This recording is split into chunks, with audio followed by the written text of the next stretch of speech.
Welcome back to another episode of Gridiron Guys. I am your host, Luke, with my good friend, East Coast Brad, who is filling in for Nate because Nate is currently in the air flying for Thanksgiving. If you guys like what you see, like, comment, subscribe, hit that bell for notifications so you never miss any of our content. But let's get into it.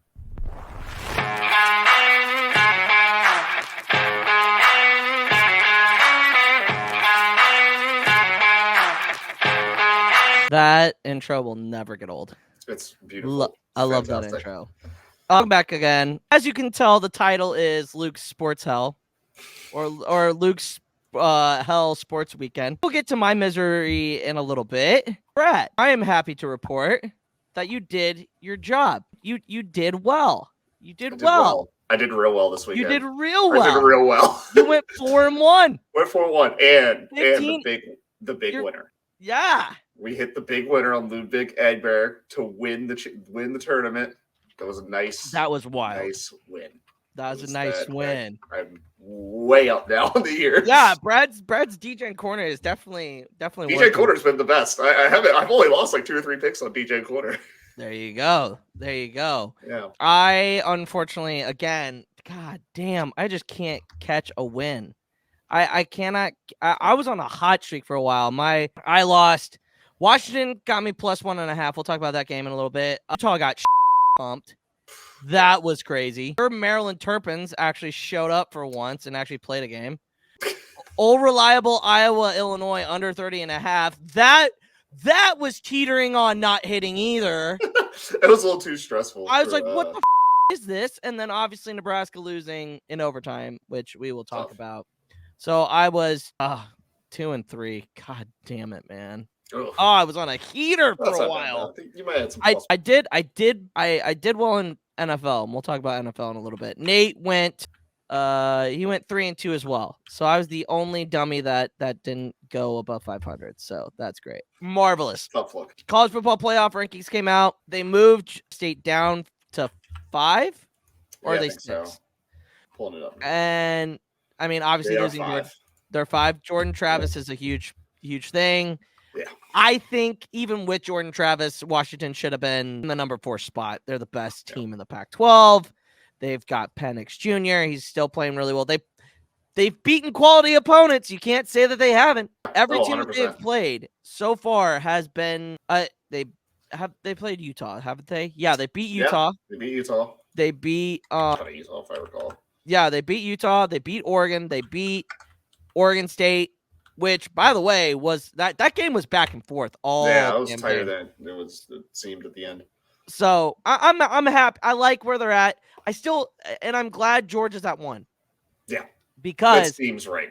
That does seem right a lot. I mean, they took care of business of Tennessee this weekend. Ohio State took care of Minnesota, obviously, and then the real sleepwalker was Michigan. Yeah, and Michigan kind of. I guess we'll start there, I guess, right? Michigan it just felt like they were sleepwalking in the game. Maryland showed up, and Tua's brother played really, really well. Yeah. The second week in a row. Didn't make hardly any bad. I mean, there was a couple bad decisions, but like for the bad picks, I guess. But I don't think one was that bad, if I remember. No, he didn't play bad at all, and it just looked like Michigan was sleepwalking. They were looking past Maryland to obviously the game this weekend, but it's like. If you're going to be a top 4 team, you can't really have that sluggish of a play.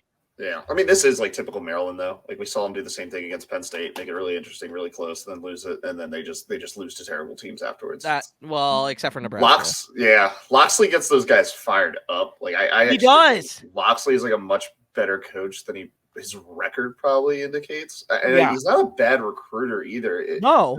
Probably needs to play the transfer portal better. No, and we'll talk about that when we get to the Nebraska side, because there's a lot of hoop and holler about the transfer portal for us and whether we need it, whether we don't need it. I'll give my thoughts. Brad's thoughts will probably be Brad. I texted him like halfway through the second quarter, and I was like, "This game's I can't believe Purdy's playing this good," and Brad goes, Oh, I should probably turn that. Yeah, I was in a deep Call of Duty grind with the boys. We were working. So I don't blame you. Hey, Kyler Murray was probably in the same boat, bro. yeah, me and Kyler, we were working game plans. We were dropping 50 bucks, and Yeah. we were putting in work. At least you weren't playing Fortnite, dude. There's been a lot of Fortnite going on recently too. We've been back in the saddle. We've been back in the saddle on that one too. But yeah, back to Michigan. Like they just, I mean, obviously the whole Harbaugh thing, and Jesus Christ, can we just stop milking this? Yeah, like it's like a suspension now. Like, let's just move on. Yeah, it's like first it was Penn State and the coach crying. Yeah, like that shit was weird. And then it's like they show up in free Harbaugh, and it's like, dude, you realize that he was the one that was like, I'll take the suspension. Yeah, he kind of did what you want to see your coach do, or anybody take that gets responsibility when you don't. Yeah, it's just kind of own up to it and be like, hey, look, the evidence is there. What I knew and what I didn't know doesn't really matter. I'm gonna take my suspension. I'm just gonna ride it out, and you've got to respect the shit out of it. No, agreed. And the fact that they fired the linebacker coach, I think is interesting as hell as well. I mean, we'll give our thoughts Friday. Friday podcast will hopefully come out earlier on Friday before the Nebraska game, so that you guys can kind of get our picks and stuff like that before the heavy weekend. I mean, it'll be tough because there's 3 NFL Thanksgiving games, three Thanksgiving games, and a Friday, and a Black Friday and a Black Friday game. Yeah. So there'll be a lot of bets thrown around. Back to Washington though, like Washington played well against Oregon State, and that's and to be honest, Corvallis at night it looks like a fun environment, man. Yeah, I think whatever that stat was of them, like basically since they redid the place, not losing at home. Yeah, especially at night. Like they are a really good team at home. They are fired up there too, and that place looks awesome. That looks like a great spot to catch a game. And I mean, both Oregon stadiums actually look awesome. Honestly, like Penix didn't have that stellar of a game. He threw for 162 yards and 2 touchdowns, but it's like, but he had 3 total touchdowns because I'm pretty sure he scored a rushing touchdown as well. No, only 3. That's so little for a quarterback to score in a game. Well, I mean, he's not playing Georgia State, so it's a Heisman talk at some point. No, let's get into it now because we can get into it now. It's pretty relevant. It is right now. It is an interesting race. Right now, Jane Daniels is padding stats, kind of like how you do it in NCAA 14, where you get your best player the ball every single possession. And Jane Daniels over the last 2 weeks has had a total of like 1,600 yards. It's video game numbers. Yeah, it's stupid numbers. Super fun. He's got 45 combined touchdowns, almost 50. Yeah, and his over-under for passing at the beginning of the year was 24, and he blew by that by like week 3 or week 4 or something like that. It was insane. I will say he is putting up the numbers well enough to be the Heisman. Yeah, but we haven't seen a true traditional Heisman trophy since Johnny Manziel. Yeah. I mean, the past couple have been guys out of the playoffs. So Devontae Smith won it. He was in the playoff. Might have been the last one though, because it was Caleb Williams last year, right? Oh, yeah, that's Caleb true. last year. You had I'm scrolling down the list. Yeah, but they were in the hunt most of the year though. Yeah, Bryce Young and Devon Smith, and then Lamar was probably the one before that. Lamar and Kyle. Yeah, Lamar. Yeah. So I mean, it's been pretty consistently like you have to be on a team that's playing for a national championship, which unless you have a Caleb Williams that season. Yes. Which kind of Jaden Daniels is having, and I think the big thing for me right now with him is no one's going out and grabbing it. Like Penix didn't go up and tear up Oregon State. No. And like have a Heisman moment and be like, I threw for 3 touchdowns and 330. But I also think that Penix's Heisman moment was during that Oregon game. Yeah, he could have one in the next Oregon game. Oh no, well yeah, that too. Right. Yeah, I mean we still got 2-3 weeks of ball left, and that's the problem for Jaden Daniels is that he's got this week and then he's done. If LSU were in the title hunt, it would be a completely different story. Like he would be minus money. Yeah. He's that much of the favorite. Minus money right now on FanDuel. Yeah, what is he? Minus 115. Bo Nix is 2 at plus 130. And then Bo Nix threw for 6 touchdowns. Yeah. I think I saw somebody tweet about this. Like, it feels like Oregon without Bo Nix would probably still be like 10-1. You know? Oh, yeah, absolutely. They would still be like right there, 9-2, 10-1. I mean, he's LSU without Jaden Daniels would be like a 6-win team a 5-win team. They'd be pretty bad. A 4-win team, like they would be so bad, even with neighbors. He makes a difference, but I will stick with my pick that Penix. I think Penix is probably going to end up winning it. He's got value out there right now.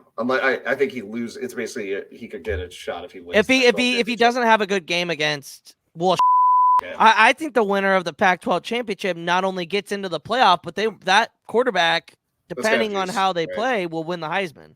Yeah, that could definitely be what this rolls out to at the end of the day. Oh, LSU's got A&M left, and then that's it.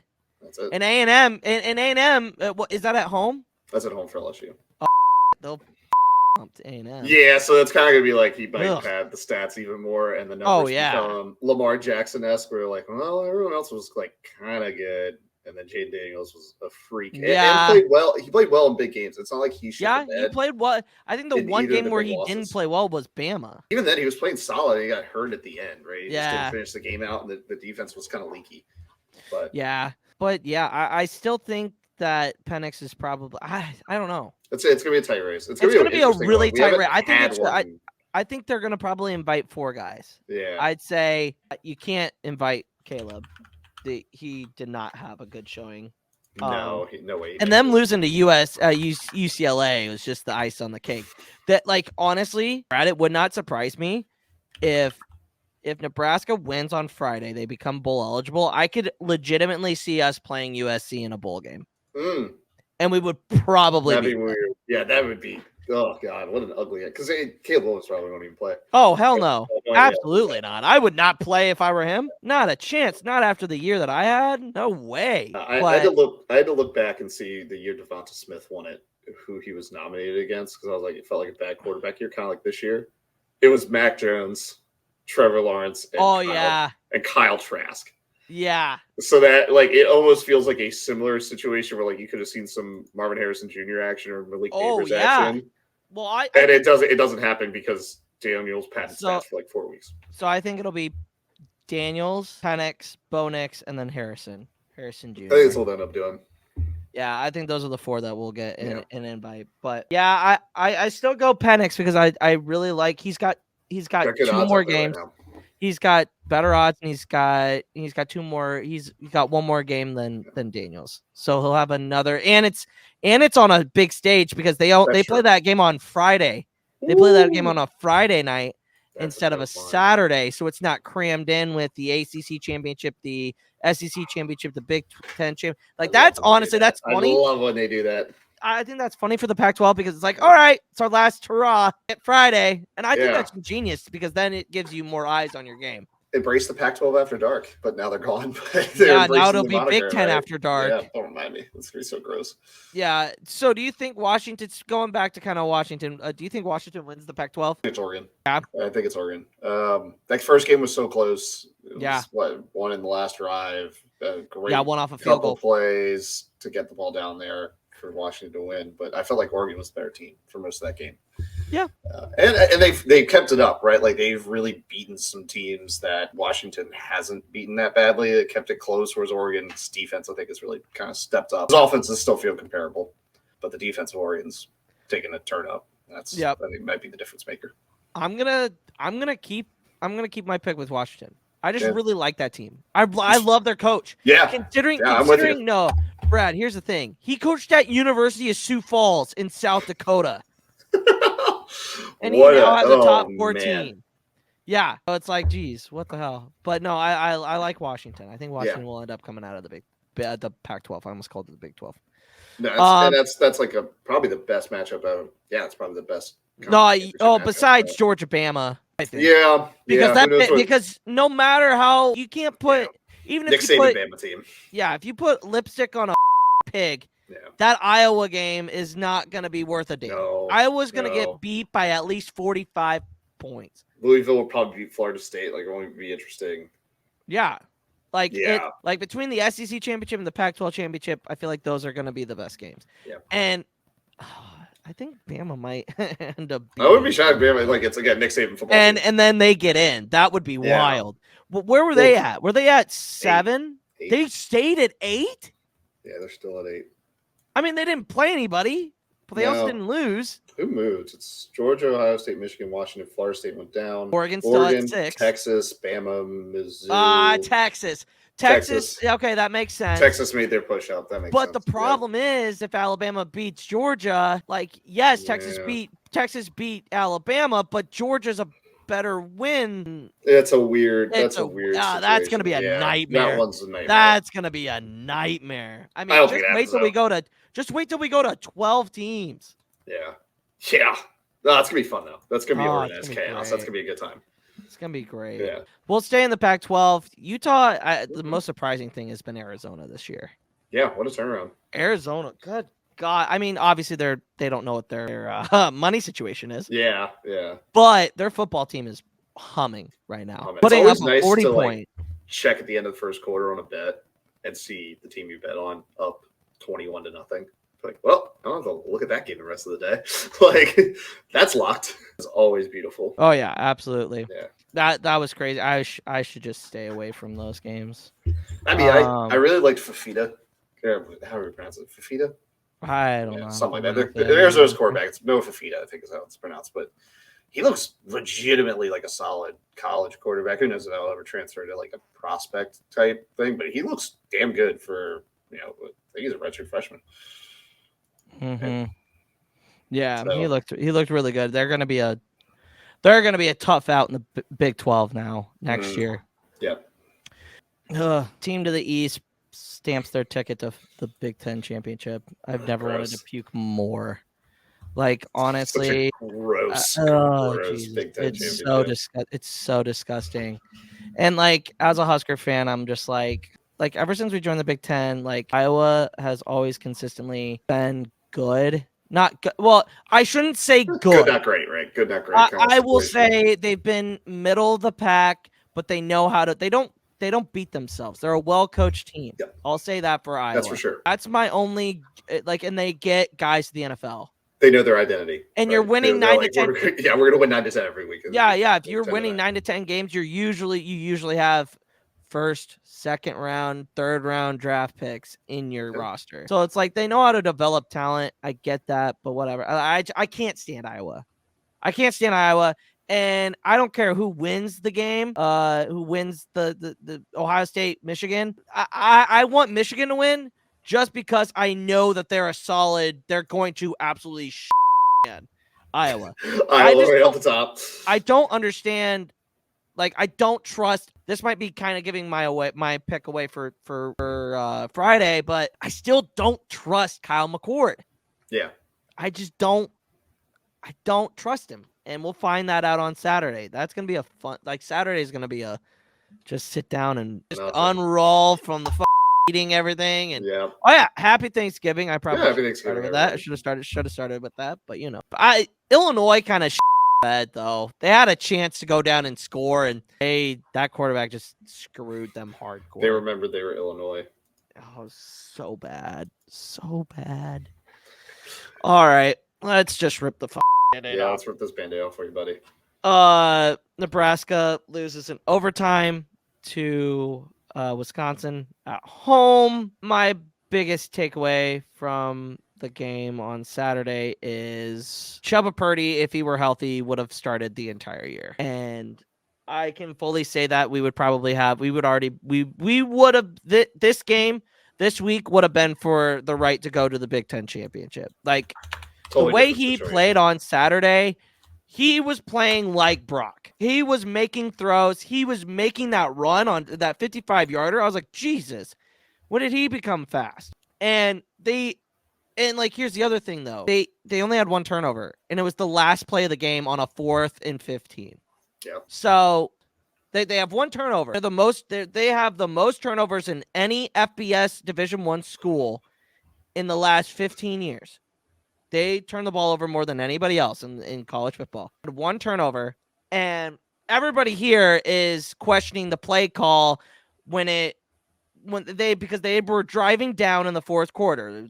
Obviously, they were driving down the fourth quarter, but the week prior, they were driving down and they didn't take a field goal and they took a shot at the end zone and Purdy got intercepted. Now, Rule takes the ball down, obviously bleeds the clock a little bit more, kicks the field goal, go over to overtime. And at that point, like, our defense was playing really well. Mordecai was just getting out and making plays. Like, there's nothing much you can do about that. But I felt like Rule's thought process there was, we learned from last week, take the points. Yep, get your points. Live for another day. Yep.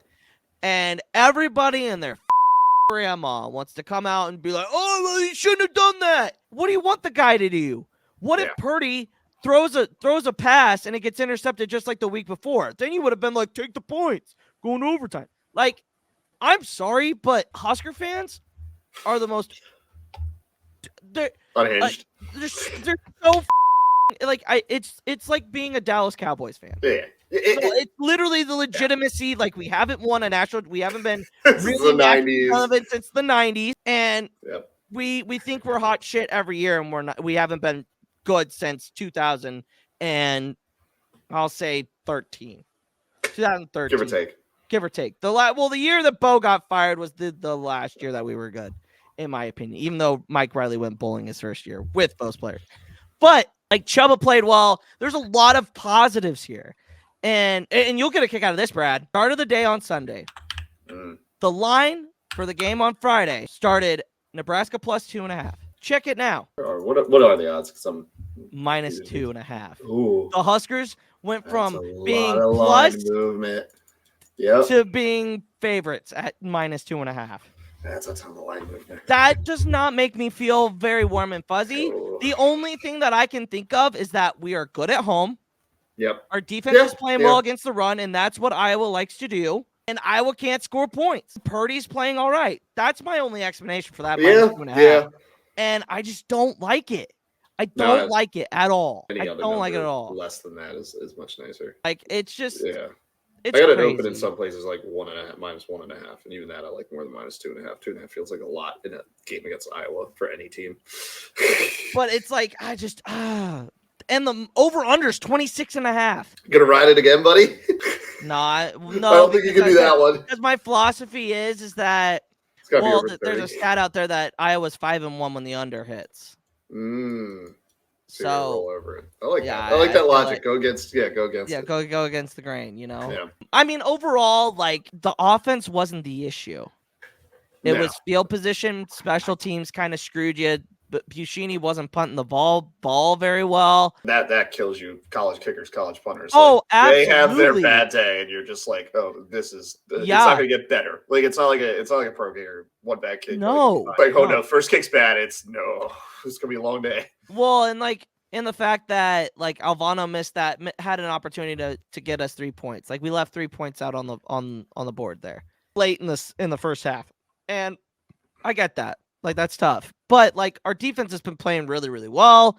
And here's the point, like, wasn't the offense. Like, this team is good enough to win 7 or 8 games. And Rule's ahead of schedule. I would say, it's not coaching either. I know first year, shit, but, like, he's not that. He's a very first year at Temple, they were 1-11. First year at Baylor, they were 2-10. He is 5-6. Yeah. With the team he inherited, right? Like, he has a chance to go bowling if they win on Friday. And from his press conference, Tony White's press conference, which, by the way, he might be the new head coach at San Diego State or at Syracuse. He is a great defensive coordinator. I cannot say more great things about him. I hope they are able to match from what Nate was telling me earlier today, that Nebraska is willing to match anybody for Tony White. So, which is nice. I guess it helps to have money, right? Yeah. Yeah, and we'll get the guys. I believe in the process. But the process is this isn't going to get built over a day. This is going to be a long process. And I was saying this when we had Frost. Like, you can't, like when you start a new, like, the whole problem here, Brad, is that the fan base itself is so rabid and so ready terrible. For a winner. They want to be back to the 90s. That culture, it's almost like you need to cleanse it of that culture and just build it back up. Yeah, and get back to used to the suck, right? Like, this isn't going to. Well, that's where we've been the last 15 years. I mean, minus the Bo years, but even then, Bo would get destroyed against Wisconsin, give up 400 yards rushing, and not have any answers. So it's like I get it. You can criticize. You have your opinion. I understand that, but you can't have your cake and eat it too in a situation like this. You can't. But even fall camp was like, this is they were preparing for a scenario like this, Brad, to where it's like, hey, it's gonna have to come down to Iowa, and you better be ready to go. Yeah, make it close. And you got to be ready to go. And I think if Purdy gets the start, I think I'm feeling very, very confident in the way he is playing right now. I really, really like Purdy, and I can't say more. He's not the reason they lost. No, not at all. Wasn't the reason they lost. Lead the team in rushing too, on top of being a quarterback. It's not your fault then. It's not great. It's not great to have the quarterback be the leading rusher. Not good. Not great. Not great. Anything else from college? No, I think we covered it. Got the Heisman talk in.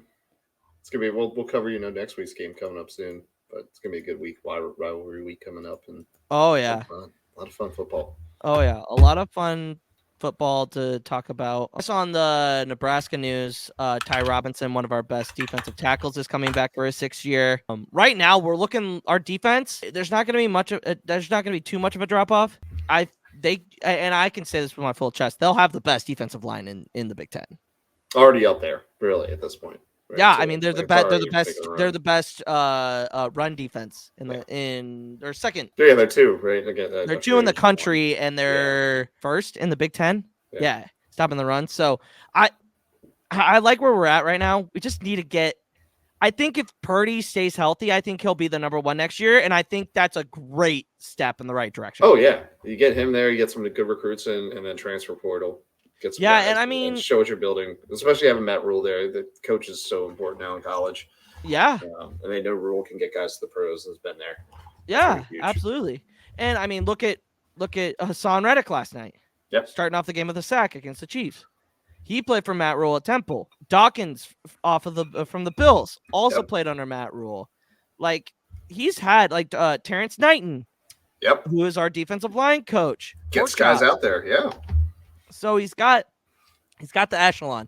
He's got the players. He's got. Yep. I think this turnaround is going to be good. And next year's schedule for having 4 home games and not a Big Ten first matchup is going to be so nice. It's a game changer for you guys.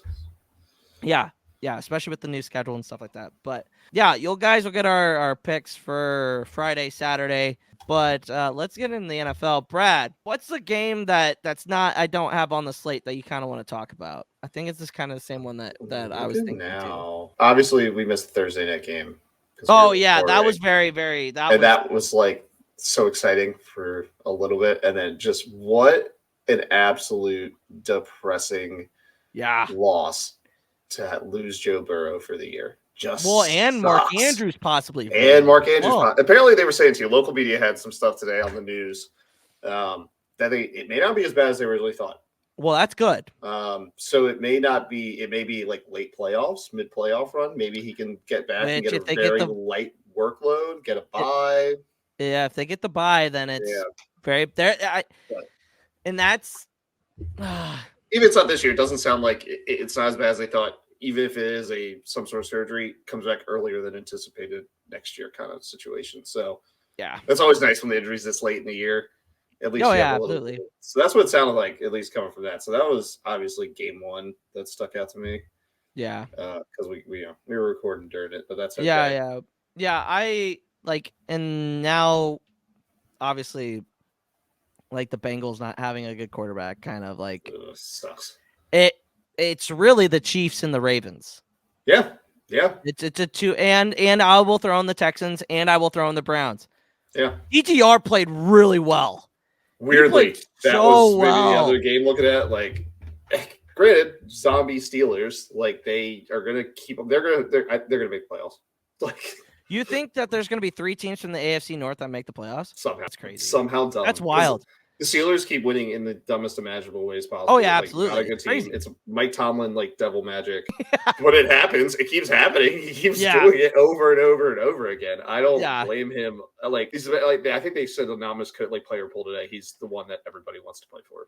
And I can see that. I would agree. Like if I was a player, I'd be like, I want to play for Mike Tomlin. And somehow he pulls the best out of guys he always has good players, and he always just he doesn't try to do what the team's not built to do. He knows that basically it's like we have to win with defense, and Kenny's going to give us one good drive. Yeah. Hope and pray. Yeah, agreed. Like, let's see if we can get something going with Jaylen Warren or something else to help Kenny. But like, he knows that team. Like, it was they lost on the last second field goal. Like that team had a chance to win it again. Oh yeah, and they're a zombie team. They just don't die. Don't feel comfortable betting on them in any situation. No, I don't either. And their schedule's a little odd. Like who do they have coming up? We got Bengals next week, so now they're playing Jake Browning. That feels which hold on. He looked actually kind of good. He looked good. Okay. He didn't look bad in Washington either, but I don't trust. Mike Tomlin is a killer. Yes, like, he is. I trust Mike Tomlin. Like I'd be sketchy if he was going against like another team that wasn't a Mike Tomlin coach team, but that feels outmatched. Dude, my God. Who the Pats gonna be starting? Bailey Zappi? Who knows? Probably. Who the fuck knows? It's gonna be a mystery. They got the Colts. Another one. Like what's going on there? And then the Bengals again. They might win out. And I think that last week they play the Ravens. The Ravens will be sitting all their starters. Like it's so plausible that these guys. Depending on really strong. Because the Ravens, they have what they got Chargers this week, and like they got like that 49ers game. Yeah, they have a Niners game. That's at 49ers. That's their last like tough game. Yeah, and as a Chiefs fan, Rams come to Baltimore. All I'm saying is we desperately need that bye. I'm not even gonna lie to you. It's time the way I will. I'll get in that into that. Yeah, we'll talk Chiefs at the end. Chargers can't get out of their own way. Oh well, sorry. Go ahead, Brad. Oh yeah, let's talk Chargers because that is the grossest thing in the world. Disaster. Like it is. I've said every week on our betting show. I think the best bet of the week is Brandon Staley, first coach fired. Oh, absolutely. His interviews are terrible too. Now he's like fighting with the reporters, like he's arguing with everybody. It's like, dude, like you might be the problem here. I think you know who they might hire. Well, whoever is going to be the next head coach, I think has to keep Kellen Moore. I think so too. Unless the head coach is a offensive minded head coach. Yeah, Kellen Moore is also giving me big vibes with how things went down with McCarthy of like great OC, not great head coach. I get like vibes. Like who knows? He could be great if he gets a head coaching job. Who knows? He was a quarterback. He's a leader. Yeah, but I do get a little bit like how things went down with McCarthy, him getting ousted, him like not speaking up enough to be like, we're not running your terrible offense. Kind of gives me vibes like I don't know if this guy's a head coach, but he may be just the best OC in the league for the rest of his career.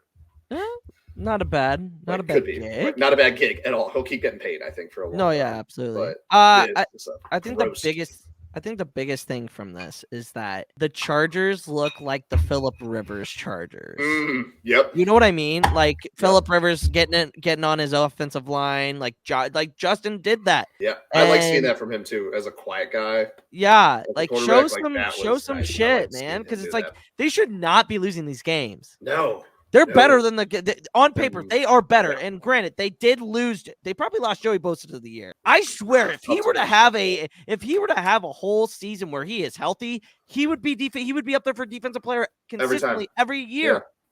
Yeah. And same with his brother. Yeah, like it'd be the Bosa brothers, J.J. Watt, and Myles Garrett every single year. Yeah, it would be a very. Because they're all freaks of athletes. They're all freaks of nature. Unbelievable. And it's just like you are wasting your franchise quarterback and Eckler and Allen and Quentin Johnson. Yes, did Quentin Johnson not catch a ball? Like that's crucial. Like that obviously, but it's crucial. It's a backbreaker, but it's like so Chargers. But it's a rookie.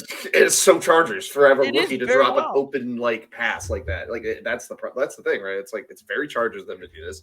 It pains me as a fan of a team that's like not had a franchise quarterback for most of my life. So watch them just burn Justin Herbert years away. I'm like, oh my God. No, kill just to see a week of him on our team. We'll get to Sam Howell later, but like it pains me. And it sucks because they don't have fans anymore either. Like feels like they're playing for nothing, right? They moving the team out of San Diego was such a giant mistake. Yeah. Post Peter Seidler passing for the Padres, like it's like that city just lost like everything that was good sports wise the past like 5 years. It sucks. Yeah, I like I remember his first couple of years. Tyrod Taylor went down in the Chiefs game. Yep, punctured lung in the punctured lung, and he came in and almost beat the Chiefs. And looked unbelievable. He was so pocket aware for a young guy. Like there's still I still see him doing those things. Yeah. It's just like they can't get stops on defense. They should be able to. His offensive line is very inconsistent, where it's been pretty solid the first couple of years for him, and it's just insane. Now, on the other hand, the Packers, who knows? I think I kind of hinted at this during our betting pod. Like the Packers, I believed in Matt LaFleur over Brandon Staley, and it was kind of where I didn't put any money on this game because I don't want to bet the Chargers ever. I should, but I felt like Matt LaFleur was going to not let this team die. I think he's one of the probably top 10 coaches in the NFL, which isn't saying a lot, honestly, at this point in time. But I didn't think he was going to let that team die, and I felt not great about the Packers this week. But the result did not shock me of the Chargers bumbling it away and the Packers winning the game. Like that, very on brand. And more in college, I talk about with betting. Sometimes you just got to simplify all the numbers, take everything out of it. Quarterback, coach. Yep. Chargers had the quarterback, but massive advantage to the Packers coach. It's like, like that might move where you put your money, what the result of the game is. Like, I trust Matt LaFleur to outcoach Brandon Staley 10 out of 10 times. How he hasn't been fired. We'll get to coaches not being fired for my game soon. I have feelings, some thoughts. Oh yeah. But shocking.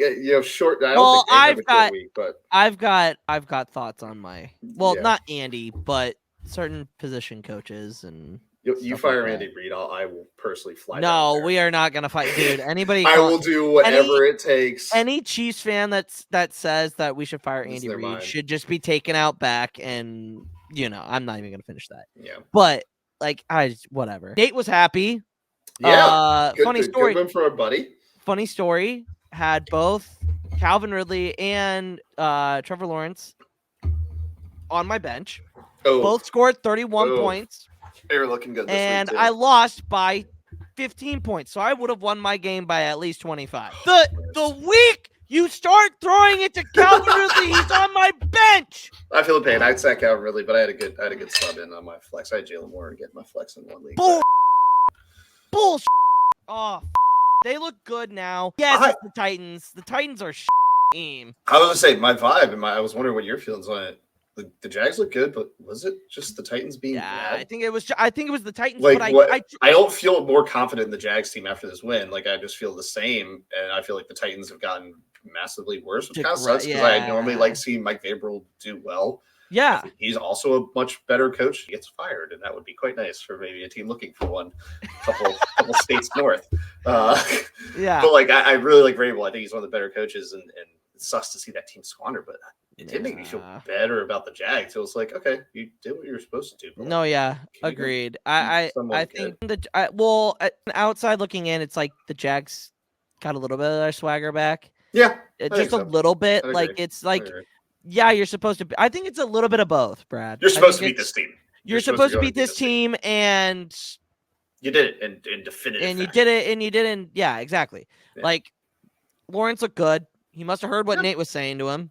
So get your shit together. Start being Trevor Lawrence again. He played really well. I think they're kind of moving their way back up. I still, and we'll talk about the Texans. I still think the Texans might have a chance. Texans might have a chance to win that division. I will put out there as a suggestion. Maybe that becomes our game of the week for the gambling pod because that is a Sunday game. So we'll have time to talk about it on you'll be there for Friday. Yeah. That out of any of the Sunday games, now that there's no Joe Burrow in the Bengals-Steelers matchup, that is the one that sticks out for sure. Yeah. That's the game I'll be locking in on. I'm going to get Steelers-Bengals, so I'll have to. Like I said, I said, I tweeted this on my personal. I said, I would hate to be the Raiders. Yeah, that's gonna be tough week for them. To be the Raiders. Going from Jacksonville, Brad, you want to head? What? I don't. There, I am. It is one of the turnovers. Worst. Six turnovers, and you guys still had a chance to win game. Sacked him 9 times. This Tommy DeVito should be slinging hole cuts in New Jersey, not quarterbacking the Giants. I don't understand. There is no more definitive reason for every coach to be fired than you go in and lose to this Giants team with Tommy DeVito as your quarterback. You sack him 9 times and he still puts up great numbers. This secondary is atrocious. I don't know what Jack Del Rio is thinking. This defense looks really good on first and second down a lot. It's a lot of third and longs. And then he pulls out this same god-awful zone scheme. We don't play zone any other time except on third down at third and long. And guess what happens? We have like the worst third down like protection rate in the league. We are so bad at long third downs. Jack Del Rio is the worst defensive coordinator I have ever seen. This team had talent for 2+ years straight, and he is squandered away to the point we had to trade away Montez Sweat and Chase Young. It is awful to watch. I don't know how he's employed. If I was that bad at my job, they would have fired me years ago. It's unacceptable he gets to call a NFL like defense. It is unbelievable. The only reason Jack Del Rio and Ron Rivera, in my mind, are currently employed at this very moment is that we're playing on Thursday. I think if this was a full week, they both would have been fired Monday. So do you think they would have made EB the interim? I think so. And I think Harris he's fired one coach in all his ownership middle of the season. But I think you're looking at a team that's trying to rebuild. You're not going to have Ron next year. We'll get to Ron in a moment. I think the smart play and Harris being an analytical guy is to maybe get the problem is on defense. You have no way to step up and coach defense, and you start to get real thin in coaching this time of the year. So I get the mindset of maybe not doing it and just be like, hey, if they make us lose more, we draft better. But I would much rather see EB. Just see what he's got. He's been a weird offensive coordinator. I haven't totally agreed with a lot of his stuff. But the funny thing is, I was talking to my dad last week. We were watching the Chiefs game, kind of texted back and forth during his game. It was like, this offense looks like our offense a lot. You see some of the stuff I get frustrated with, like going in shotgun on 3rd and 1. But the Chiefs do it. And at the same time, I'm like, well, the Chiefs also have Patrick Mahomes. We don't. And EB still hasn't like fully grasped it, but I do see him and Sam working a little better on that. And Sam's a young quarterback. He's not going to check out of things like Mahomes might or older quarterbacks will. He's going to kind of go with the plan. And I'll talk a little how, but Ron, to me, I don't know what that guy does anymore. It doesn't seem like he motivates this team at all. They don't seem to enjoy playing for him. Every time they shoot him on the sidelines, it's just him standing there with his arm crossed. He's just a dead man walking. He's just sitting there doing nothing. I'm like, man, there's been so many calls, questionable or middling calls in the past 2 weeks between the ejection of Forbes, some of the missed calls this week. He says nothing to the refs. And I get that's not exactly what the NFL is. And baseball is my favorite sport. And I am used to my coaches getting out there and mother refs getting in their face, yelling at him, getting ejected. And that's not a thing in the NFL. So I would love to see at least a little bit of fire in the guy. Be like, what went wrong? Tell me what happened. Please explain. I would say not so fast because look at Nick Sirianni. Nick Sirianni very much a lot.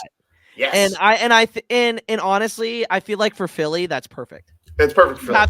You have to have that. It's perfect for Philly. He's such a good coach for that team. I'm a fan of him as well. Yeah, same. It is hard to watch Ron Rivera coach this team. No, I agree. And Sam throws 3 picks this game, which is it happens with a rookie quarterback. His first pick, honestly, was he overthrew the ball, but it was a great diving play by a safety. And that happens, right? Like sometimes you just got to be like, the guy made a play. The second pick, kind of same thing. It was a good defensive play. It happens. And the third and last pick on the final drive of the game was this really bad one. It was terrible, but it's a rookie in a minute left. It's going to happen.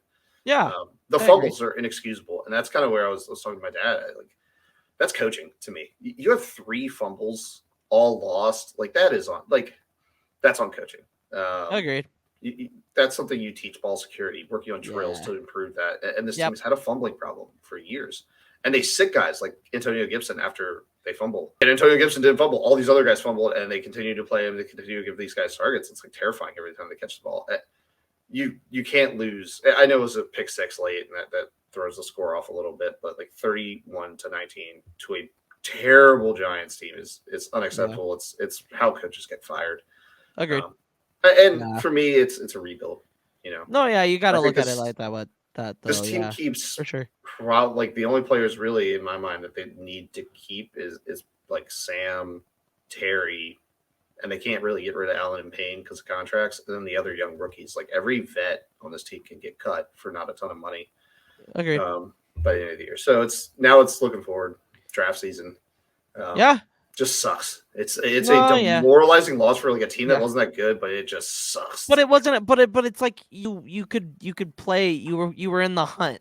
Yeah, we were there. You were in the hunt, and now you're kind of like you need shit. You need a lot of stuff to happen for it to roll back your way. And I don't even want it to, right? Like this team hurts to watch. It sucks. It's like being a bear. It's like Big Cat and the Bears. Yeah, you just kind of get beat up by it. It's like, man, this is just not fun. It's not fun, and especially when you know what's going to happen in the offseason. We know Ron's gone. We know this is going to be the first year of Harris fully taking over analytics. I'm thinking they're probably going to announce some stadium stuff for us, which they exciting need things which they need. There's going to be there's still a ton of buzz around the team, but this was the first week this year. We've sold out every home game, but this was a sellout with a lot of blue. That makes sense. And it was a lot of blue, and it sucks. It's like, damn it, this feels like it felt like last year. It felt like all the Snyder years. So it's like, man, it was demoralizing in that sense. Like things felt better with Harris for most of the season until yesterday. It's like, still the same shit. Same shit, different day. Yeah, you gotta just look at it and be like, well, it's Sunday, it happens, but we can stop talking about my sad sack. One game that I didn't put on there: Bears Lions. One of the most exciting games of the day. Good game. Goff uncharacteristically throws 3 picks. Yeah, I was like watching that game. I was like, Jared Goff throwing 3 picks in one game is crazy. Yeah, it's insane. Crazy to me. He's one of the best home quarterbacks in the NFL. I know, it's insane. But like, here's the thing. This is why I truly think, and call me crazy, I think the Lions are gonna make the NFC Championship. Oh, I'm all in on that. I love this Lions team. They're awesome so much fun. They're scrappy. They play up to like their opponents. Like watching them week 1 against the Chiefs, I was like, all right, it's a legit football team. You stood up against the best team, the Super Bowl champions, and you beat them in their own house. And I love Dan Campbell. He puts his dick on. He puts his balls on the table and goes for it. It's outlandish, but it's like again, Brad. We were talking about like analytics. Like the analytics tell you like 4th and 2 on like the 40 on like your your fit like 45-yard line. Yeah. You should go for it. You should go for it. Yeah, because there's no advantage to like really like either way. You're gonna give them good field position unless you have a stellar punter. But like, God damn, that defense showed up. Aiden Hutchinson. I mean, Justin Fields had a pretty good game. I think that's too where Dan Campbell gets a ton of props from me is that he's, to me, not the most analytical guy, but he is really good. And they talk about this a lot in Baltimore for baseball about how we scout. We don't scout like normal teams. We scout with analytics, and then we scout based on actual like player profile and like how they do in game. So there's like part of it. They don't look as much as measurables as other teams. And Dan Campbell gives me a similar vibe of like, he's like, my analytics guy says this, but defense is playing well. Game situation says this. And like, I'm watching, it's like half eye test, half analytics. And he's really good at middling that. He's like, I'm going to try to middle this as much as I possibly can, which is an awesome thing to see a coach do in like the modern, like that's the ideal modern NFL coach in a sense to me. It's like, I'm going to take what my analytics guys say. Then I'm going to look and be like, my defense just got 3 straight stops. We're looking really hot. No, you got it. Let's run it. Let's roll it. Like let's see if we can get a stop and get good field position again. Like let's go for it. So that Campbell is an all-star, but shout out to the Bears team for being kind of fun. I think I truly think they're probably going to host the most likely how this is going to turn out. They'll get either the 2nd or the 3rd seed. I think more likely they're going to get the 3rd seed. I think the loser of that Eagles 49ers will be the 1st or the 3rd seed. And I think if Detroit, if they don't slip up, they could win out and get that 2nd seed, and they could hold an NFC championship game if Philly or the 49ers were to lose, and they could host a game. I think that's huge. That's huge in year 3 of Dan Campbell. Like everybody remembers him doing the biting the ankles, doing everything like that, but he's the one that's laughing now, dude. That guy is a hell of a coach. His coaching staff is great. They're so personal. Like another reason, like Sirianni, he relates to his players because he has former players as coaches, and I think that's such an advantage to him right now. It's a massive advantage. Yeah, it's a massive advantage. Going to the Texans, CJ Stroud has. I don't really want to talk about that Broncos game. Broncos win. No, Thursday Night Football, whatever. I will say the Vikings are like quickly becoming one of my like favorite teams to watch. Somehow, he posted Kirk Cousins. Josh Dobbs. I was always a Kirk lover when he was here in Washington. He was great for us. He had mental mistakes, but he was still a young quarterback, and like there was so much going on in this organization. I kind of give him a pass. And the quarterback show came out. I was like, man, I remember why I love Kirk Cousins. This dude's like, he's just like loves being a dad, loves to do all this stuff. And him going down sucks, but then Josh Dobbs comes in, looks solid. Yeah. And I had some money on the Vikings over 8.5 wins, I think, this year. Oh, there you go. I still feel good about it. Like, I don't feel like you should feel dead after they lose Kirk Cousins and Justin Jefferson for most of the year. Oh, for sure. I don't at all. Like, I feel like that team's live every week. They're the definition of scrappy, for sure. That's the one team I think that could beat the Lions. Yeah, it would make no sense, yet they would somehow do it. Josh Dobbs would scramble for like a 30-yard TD, and you're like, just what's happening? Like, how they what just the fuck? Like, barely missed assignments, and somehow it turns, it rolls in their favor. Agreed. But, Broncos get a win. Mike's flowers. That's more or less. Yeah. CJ Stroud throws 3 picks, but they still find ways to win. Yep. Okay, so like, all right, if I were to start a franchise, right? And this is the 4 coaches that I would want on my short list: Andy Reid, Nick Sirianni. No, absolutely not. I wouldn't even let him be my towel boy. Yeah, he doesn't get my water boy. Absolutely. So Andy Reid, Nick Sirianni, Dan Campbell, and then DeMeco Ryan. Yeah. What DeMeco Ryan is doing in year 1, or is it year 2? No, this is year 1. They had year 1. Lovie Smith last year. It was someone that hadn't coached in the NFL in a while. Yeah, but what he's doing with CJ Stroud, like I feel like that's another coach. Yep. He's a former player. He played there. Like it's so interesting to see like guys that have actually played minus Andy Reid and Sirianni, because Sirianni didn't play in the league either. Like some of these guys, but I feel like they're like if you're personable, or you let your guys, you let your players have like a personality. Yeah. I think that's the best way of winning. I mean, that's what the Chiefs do. Mm-hmm. Andy hardly has those guys reined in for personality and whatnot, and they just find ways to win, and that's what DeMeco Ryan's doing, and I love it. I think too. You see guys like DeMeco Ryans, like Josh McDaniel, like Nick Sirianni. They're also like that, right? They're also kind of like open with their emotions. You see Sirianni crying during the national anthem, like. Mike McDaniel's hilarious in every Mike McDaniel. Like these guys also have DeMeco Ryan. Every time I see him coaching on the sidelines, he's like getting in guys' face, but like not aggressively, like pumping them up, grabbing face masks. Like he's still a player, like smacking asses. Like there's something about like the guys still like having like a personal bond with these players. That's almost went away for years, and now it's come back, and it's like I love it. I think it's successful. I think it makes you successful. Yeah. Gives you more of a we're in this together instead of I'm your boss vibe. Yep. You know what I mean? Yep. Like I feel like Belichick really did the I'm your boss.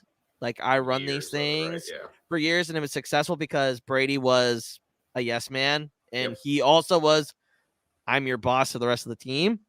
And when you win, you keep rolling, right? Like you don't change shit when you keep winning. Oh hell no, yeah. Why change it? Yeah, exactly. But like. I love this team. Yeah. And to have CJ Stroud throw 3 interceptions, and then after he took that one hit, throw a 18, it was a 3rd and 18, threw an absolute dime, 19 yards pass, on the sideline, got 2 feet into Tank Dell for a first down. Yeah.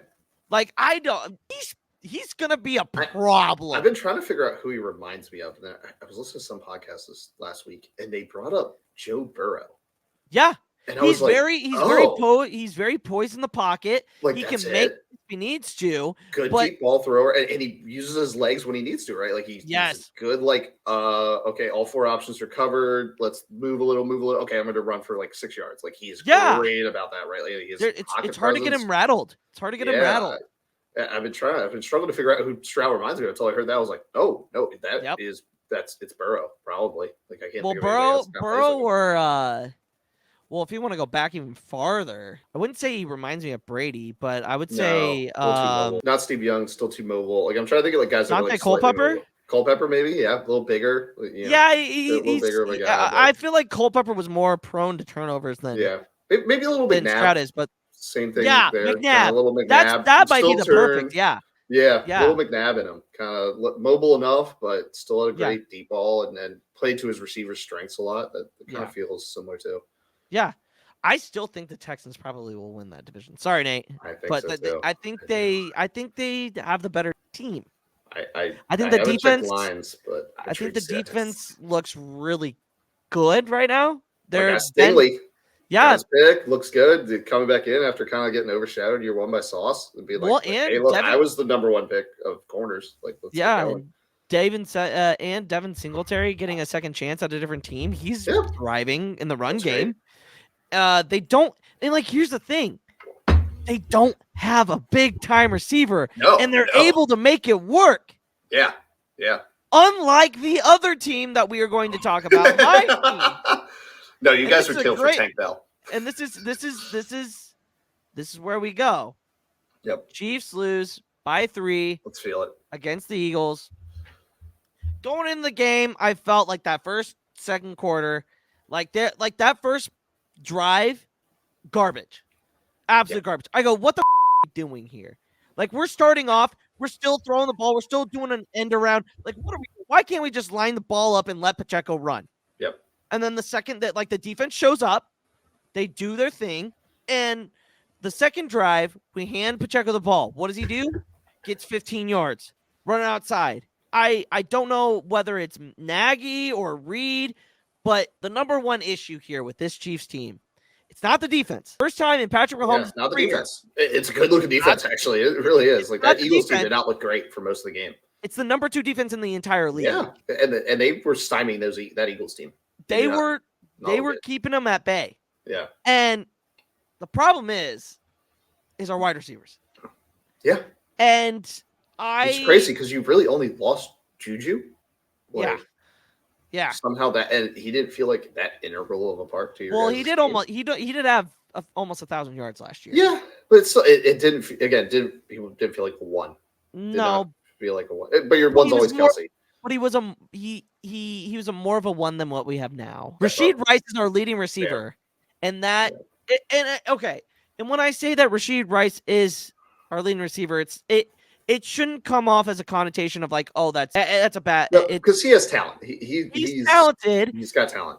But they don't have a deep threat, and our deep threat is MVS, and he can't.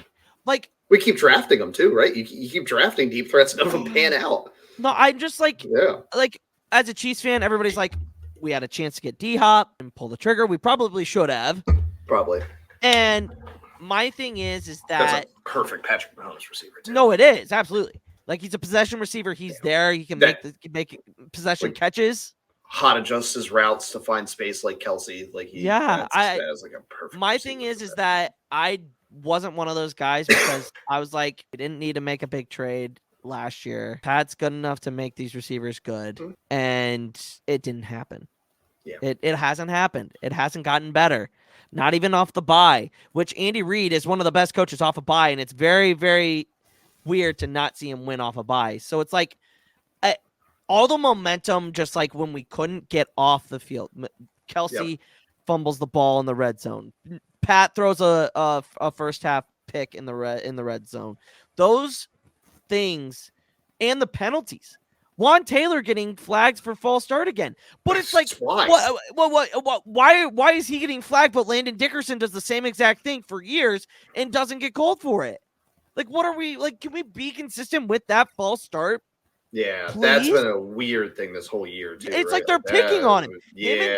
Our tackles they get picked apart all the time. Granted, Donovan Smith does have a holding issue. He holds more than any left tackle in the league, and it's scary. But I also think he's better than Orlando Brown, who we had last year. Who hasn't looked great this year too. Yeah, who hasn't looked great. Too hot. But like when you can't convert, when you can't stay ahead of the sticks, no matter what, your offense has to stay ahead of schedule. And when you're not ahead of schedule, you're not going to win games. That's just the name of the game here. So my thing is like, I trusted Veach because Veach is not done anything wrong as a GM. No. It's just like you know how you hear the stereotypical. It all starts with the owner. Have a great owner. Have a good GM. Yep. Good head coach. Good quarterback. You're usually going to win the Super Bowl, and that's what we got. Yeah. And it's just I think we put a little too much pressure, not too much hope in. Hey, Pat's got this. Yeah. Pat will get us out of it. And when Pat isn't able to do that, like the fact that he came back in his press conference and said, "Oh, I probably should have shortened that throw." No, dude. He's just going to do that, right? Like, yeah, he and that's great for him to take the bullet. But MVS has got to make that catch. Travis can't fumble. You have to. The Travis thing is weird. I know there's all the conspiracy bullshit and everything. That Travis thing is just weird. It is mind-boggling. He doesn't look the same player. No, but then he does. Like, you have weeks where he does. He caught so odd. Like, he caught 2 really good balls. Like, after he dropped that one that was right in his fingertips. It's like no memory, right? He came back, made 2 great catches. Yeah, make 2 great catches. It's weird, right? Like, it doesn't. Your brain doesn't compute because he's making mistakes he hasn't made. No, and it's just like we got to figure it out. We got to figure it out because our defense, like, I swear to God, they locked up A.J. Brown. He had 1 catch for 8 yards. It's unbelievable for a guy that's just torched everybody. Trent McDuffie, he's a stud. That's a guy that looks unbelievable. That's a great. You talk about GM. That's a great pick. Yeah, L'Jarius Sneed, another pick. Yep. Travarius Ward, when we won the Super Bowl in 19, also was a draft pick of. He knows how to draft guys. It's just, and our wide receivers coach had a really bad press conference a week ago, and now everybody's jumping on it, and it makes a whole lot of sense. Yep. Because that's the position where they are struggling, and it shows. It's so bad. It's so bad.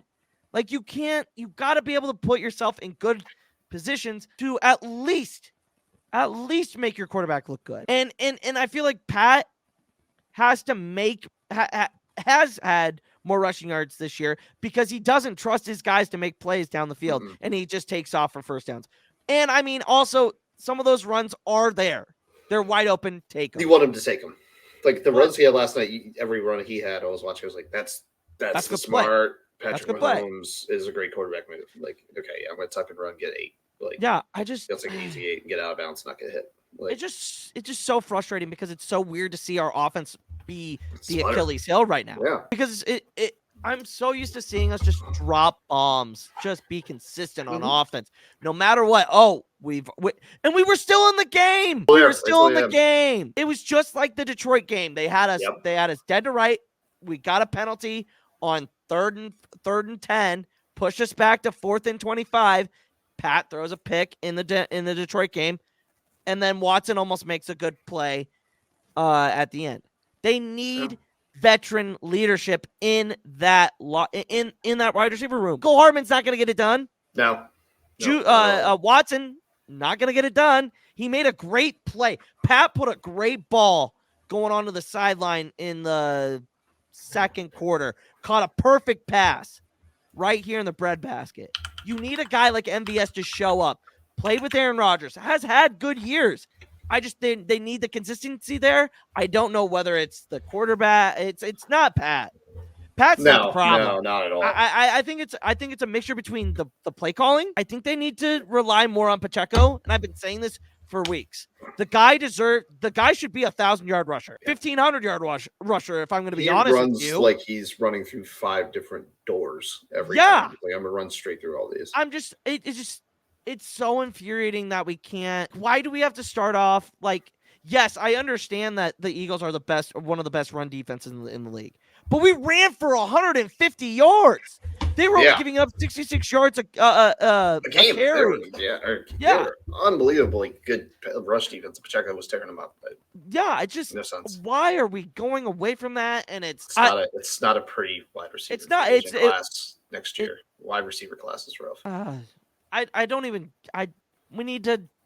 We need to trade for somebody. I think we need to get in the Mike Evans. Yeah. We need to get in the Mike Evans sweepstakes. We need to. I mean, Justin Jefferson, is he going to sign a deal with Minnesota? He likes Minnesota. I think he stays probably. I can offer you a Curtis Samuel. No. I'll take Terry McLaurin though. No. I would take Scary Terry. Can you imagine? Can you imagine Mahomes with Scary Terry? Yeah. And he's got great. Sam Howell now. He's probably getting the best ball thrown to his career. Don't. It reminds me. The beginning of his career reminds me of Santana Moss on our local radio show. For a couple of years, he was like a year ago. They were like, Santana, who threw you the best ball? And you see Santana like thinking, and you're like, oh God, Santana played with really, really bad quarterbacks his whole career. And you're like, he's like, Jason Campbell. You're like, that should not be a stud wide receiver's answer was Jason Campbell threw me the best ball of my career. Like, oh God, no, man. Like, no. That felt like where Terry was going for a long time. No, but like, and you see what I see when we were watching that game. It's just, and it's so disheartening because we're probably not going to re-sign Chris Jones. And yeah, that's an interesting one. Because they have to pay Snead. And I think that back end is more, and I hate saying that because I think Chris Jones is probably the most important part of your defense right now. Yeah. Willie Gay is going to end up getting, and granted, we still don't have Nick Bolton. And I think Nick Bolton is our best, behind for top 3 defensive players that mean the most to this team right now. Chris Jones, Trent McDuffie. Probably Nick Bolton. I think Nick Bolton's probably one of the most underrated linebackers. No, yeah. Dude, he is a monster. He makes plays. So he's got a nose for the ball, and the way he can, oh God, I just can't wait to have him. He was the linebacker prospect I loved the year we drafted Jamin Davis. I was like, why are we taking Jamin Davis first? Yeah. So we have a chance to get Nick Bolton in the second, and it made no sense to me. Yeah, my brother-in-law obviously is a Mizzou fan, and he played at Missouri, so he was very, very happy. And Nick is incredible. Yeah, and I love the way love the way he plays. What was your takeaway? Like, and let me be clear here: the Eagles were the better team. Yeah, they made better plays. Granted. And this is the thing, right? You see this all over social media. Oh, the Chiefs get every call. Do they though? Last night felt like a fairish called game in a sense. Like there were some questionables on each side, but it was like it didn't feel like the refs affected the game overall. And my whole thing is like, Brad, they're top 2 in most penalized teams in the entire league. How are you gonna have the narrative where the Chiefs get all the calls when the Chiefs are the second most penalized team in the league? And it also doesn't help that your offense doesn't score any points in the second half, and you're one of the worst second half offenses in the league. That was my big takeaway. It was like, I'm looking at the numbers, looking to throw a little money on the second half, and I was like, wait, hold on. The Chiefs are like the worst second. How's that possible? Like, how do you win? I was like, oh, maybe it's just like putting up points. And I was like, no, this looks off. Like, this doesn't look right. Like, they are bad in the second half. And it's like, how does that? It doesn't make sense. Like, it doesn't, like, the offense doesn't feel different. It is like drops, missed assignments, like barely missed passes. It's like, wait, totally different team. Yeah, they're top 3 in drop passes as well. Yeah, it's weird. The second half thing is weird because it doesn't feel like they're dropping passes in the first half. It was rainy last night, right? Like, it was rainy, bro. So you're gonna have an extra drop or two, you know. But like, those guys' gloves are like stick them. Like, they should not be dropping that often. I just Eagles won this time. We'll see it. We'll see in Vegas. We'll see you in Vegas. That's my response. Like, the Eagles played well. They had more points. They made the more plays. There's no excuse. The Chiefs just need to figure it out on offense, and once they do, they will be the best team in the league. Yeah. But the impressive part from the Eagles to me too is I love golf. The best golfers in the world win with their B and C game sometimes, right? Yeah. They're just that much better. They win with their B and C game, and it felt like the Eagles won with their C+ game last night, and that's what good teams do. It's like we didn't play a perfect game. We didn't play a perfect game against a really good team, and they still won. It's like, oh, that's okay. Like, you almost want to see that from a team that's running for a Super Bowl. And that's exactly what the Chiefs have historically been able to do. It's the same thing with the Chiefs. The Chiefs were great at winning at C+. They were so good at it, and it felt like a flip of reversal there. Like, with a C+ game plan. And this is what I'm saying. Don't count out Mahomes. Don't count out the Chiefs just because they had Never count out Patty. My thing is that it would not surprise me if they went into Vegas and put up a 40 burger. Nope, not at all. Pissed And off. they have they have a chance to. Yes, the Raiders are a scrappy team right now. Yeah. Raiders defense scares me a bit. Mainly Max Crosby scares me. Yeah, Max Crosby. But I think he scares everybody. Yeah, he scares everybody, and he's gotten him and Mahomes have a nice little back and forth. The part in the quarterback where they were kind of talking shit with each other and going back and forth was really good. It made me like both guys more. It was like, I love when like the guys are battling it a little bit. They're getting on each other's ass a little bit. Well, and it's the fact that it's Raiders Chiefs. Yeah, it's one of like the only big rivalries. Well, there's a couple. But like it's big rivalry here in DMV. Yeah, well, like it's fuck Dallas week.